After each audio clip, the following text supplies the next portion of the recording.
जय श्री राम। सनातन धर्म की जय।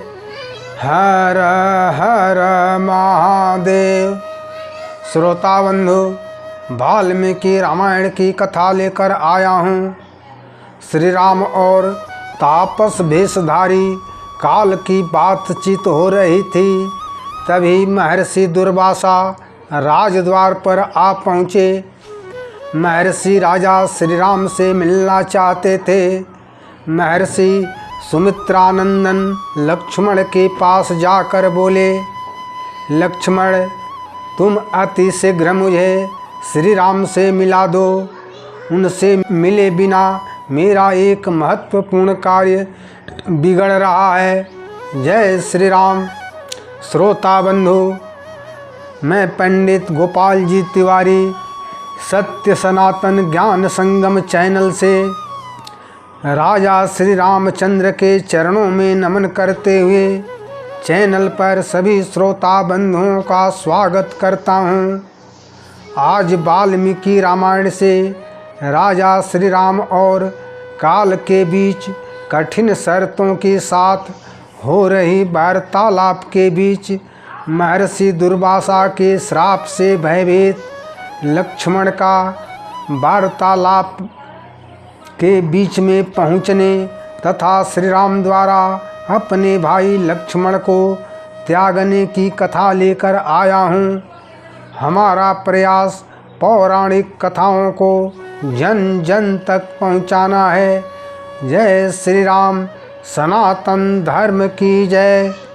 श्रोता बंधु, महर्षि दुर्वासा की बात सुनकर शत्रुओं का संहार करने वाले लक्ष्मण ने महर्षि को प्रणाम करके कहा, ब्रह्मर्षि भगवान, आपका कौन सा काम है, बताइए। आपका क्या प्रयोजन है और मैं आपकी कौन सी सेवा करूं। ब्राह्मण, इस समय राजा श्री राम अति महत्वपूर्ण कार्य में संलग्न हैं, अतः आप 2 घड़ी तक उनकी प्रतीक्षा कीजिए। लक्ष्मण की बात सुनकर ब्रह्मर्षि दुर्वासा क्रोध से तमतमा उठे और बोले, सुमित्रानंदन, तुम इसी क्षण श्री राम को मेरे आगमन की सूचना दो। यदि तुरंत मेरे आगमन की सूचना श्री राम से निवेदन नहीं करोगे तो मैं इस राज्य को, तुमको, श्री राम को, भरत को और तुम लोगों के पूरे परिवार को घन घोर श्राप दे दूंगा और मैं पुनः इस क्रोध को अपने हृदय में धारण नहीं कर सकूंगा। ब्राह्मण दुर्वासा के कठोर वचन सुनकर लक्ष्मण ने उनकी वाणी को सत्य निश्चय करके मन ही मन विचार किया, अकेले मेरी ही मृत्यु हो यह अच्छा है, परंतु सबका विनाश नहीं होना चाहिए। अपनी बुद्धि से ऐसा निश्चय करके लक्ष्मण ने श्री राम से दुर्वासा के आगमन का समाचार सुनाने का निश्चय किया। श्रोता बंधु, सुमित्रानंदन लक्ष्मण की बात सुनकर राजा श्री राम सर्वग्रासी काल को विदा करके तुरंत ही वार्ता भवन से बाहर निकले और अत्रि पुत्र दुर्वासा से मिले। सूर्य की आभा के समान प्रज्वलित होते हुए ब्राह्मण दुर्वासा को प्रणाम करके श्री राम ने हाथ जोड़कर पूछा, अमित तेजस्वी ब्रह्मर्षि, मेरे लिए क्या आज्ञा है। राजा श्री राम की बात सुनकर परम तेजस्वी मुनिवर दुर्वासा बोले, निष्पाप रघुनंदन, मैंने 1000 वर्षों तक उपवास किया। आज मेरे उपवास व्रत की समाप्ति का दिन है, इसलिए इस समय आपके यहाँ जो भी भोजन तैयार हो उसे मैं ग्रहण करना चाहता हूँ। यह सुनकर राजा श्री राम बहुत प्रसन्न हुए और श्री राम ने ब्रह्मर्षि दुर्वासा को तैयार भोजन परोसा। श्री राम के द्वारा परोसा हुआ स्वादिष्ट भोजन ग्रहण करके दुर्वासा मुनि बहुत तृप्त हुए और श्री राम को आशीष देकर अपने आश्रम पर चले गए। ब्रह्मर्षि दुर्वासा के चले जाने पर राजा श्री राम काल के कठोर शर्तों वाले वचनों का स्मरण करके बहुत दुखी हो गए। भयंकर भावी भ्राता से वियोग की घटना को लाने वाले काल के उस वचन पर विचार करके श्री राम के मन में बड़ा दुख हुआ। श्री राम का मुख नीचे की ओर झुक गया और वे कुछ बोल न सके। राजा श्री राम राहुग्रस्त चंद्रमा के समान असहाय हो गए। अपने बड़े भाई राजा श्री राम को दुखित देखकर सुमित्रा नंदन लक्ष्मण बहुत मधुर वाणी में बोले, बड़े भ्राता राजन, आपको मेरे लिए संताप नहीं करना चाहिए, क्योंकि पूर्व जन्म के कर्मों से बधी हुई काल की गति ऐसी ही है। रघुनंदन, आप निश्चिंत होकर मेरा वध कर डालें और ऐसा करके अपनी प्रतिज्ञा का पालन करें।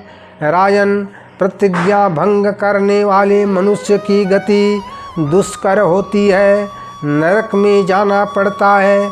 महाराज, यदि आपका अपने छोटे भाई लक्ष्मण पर प्रेम है और यदि आप मुझे कृपा पात्र समझते हैं तो निःशंक होकर मुझे प्राण दंड दें। इससे आपको अपने धर्म में वृद्धि होगी। श्रोता बंधु, लक्ष्मण के ऐसा कहने पर राजा श्री राम की इंद्रियां चंचल हो उठी। श्री राम धैर्य से विचलित से हो गए और मंत्रियों, उपाध्याय तथा महर्षि वशिष्ठ को बुलाकर उनके सामने काल की गति का सारा वृतांत बताए। राजा श्री राम ने दुर्वासा के आगमन और तापस रूपधारी काल के समक्ष की हुई अपनी प्रतिज्ञा की बात बताई।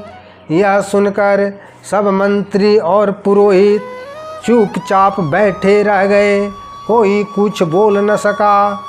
तब महातेजस्वी महर्षि वशिष्ठ ने कहा, शत्रुओं का संहार करने वाले श्री राम, इस समय महाभयंकर विकट विनाश आने वाला है और लक्ष्मण के साथ जो वियोग हो रहा है, यह सब मैंने तपोबल द्वारा पहले से ही देख लिया है। श्री राम, काल बड़ा प्रबल है, तुम लक्ष्मण का परित्याग कर दो, अपनी प्रतिज्ञा झूठी न करो, क्योंकि प्रतिज्ञा के नष्ट होने पर धर्म का लोप हो जाएगा। रघुनंदन, धर्म का लोप होने पर चराचर प्राणियों, देवताओं तथा महर्षियों सहित सारी त्रिलोकी नष्ट हो जाएगी, इसमें संशय नहीं है।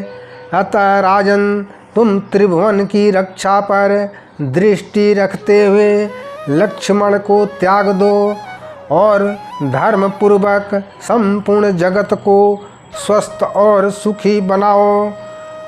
राजन, अपनों का त्याग प्राण दंड के समान होता है।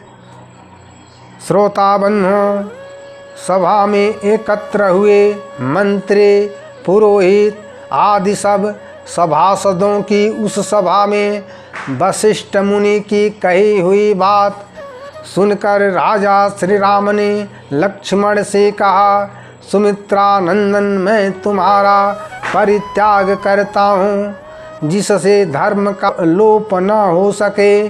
साधु पुरुषों का त्याग किया जाए अथवा वध, दोनों समान ही है।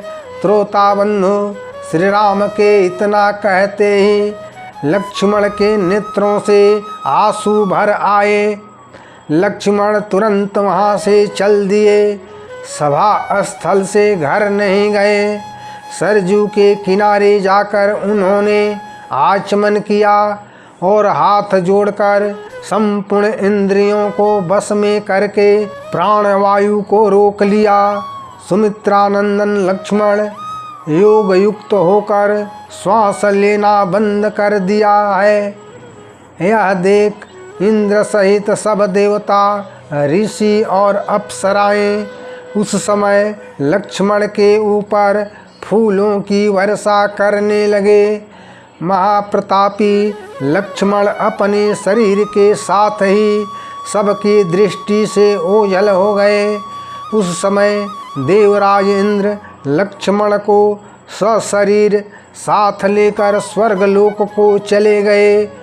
भगवान विष्णु के चतुर्थ अंश लक्ष्मण को आया देखकर सभी देवता आनंद से भर गए और सबने लक्ष्मण की प्रसन्नता पूर्वक आरती उतारी। जय श्री राम, शेषा अवतार श्री लक्ष्मण की जय। श्रोता बंधु, श्री वाल्मीकि रामायण की कथा के अनुसार काल के साथ राजा श्री राम का कठोर शर्तों के अनुसार लक्ष्मण का भूलोक त्याग करके स्वर्ग गमन की कथा सुनकर लाइक करें, शेयर करें, कमेंट करें तथा चैनल को सब्सक्राइब जरूर करें। सनातन धर्म की जय। राजा श्री राम की जय। शेषा अवतार श्री लक्ष्मण की जय। हर हर महादेव।